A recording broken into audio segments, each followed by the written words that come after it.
Israeli বাহিনীর বর্বর হামলার প্রতিবাদে ও ফিলিস্তিনিদের প্রতি সংহতি জানিয়ে র্যালি করেছে কুমিল্লা মহানগর বিএনপি।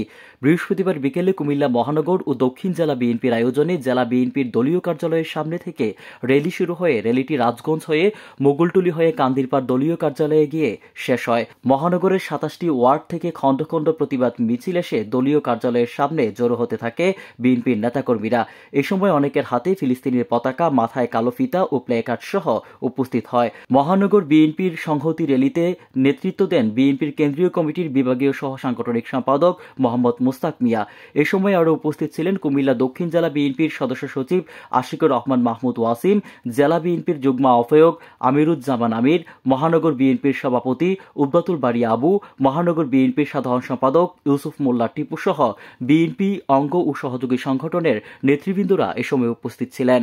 এর আগে সংহতি সমাবেশে মহানগর ও জেলা বিএনপির নেতৃবৃন্দরা বক্তব্য রাখেন।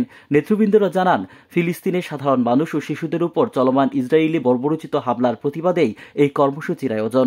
গাজা ও রাফায় নৃশংসতা বিশ্বজুড়ে মানুষকে জাগ্রত করতেই এই শান্তিপূর্ণ র্যালির আয়োজন করেন।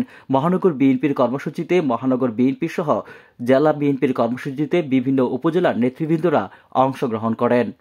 কুমিল্লা থেকে রাজু আহমেদ মজুমদারের রিপোর্ট, আমার বার্তা ডিজিটাল।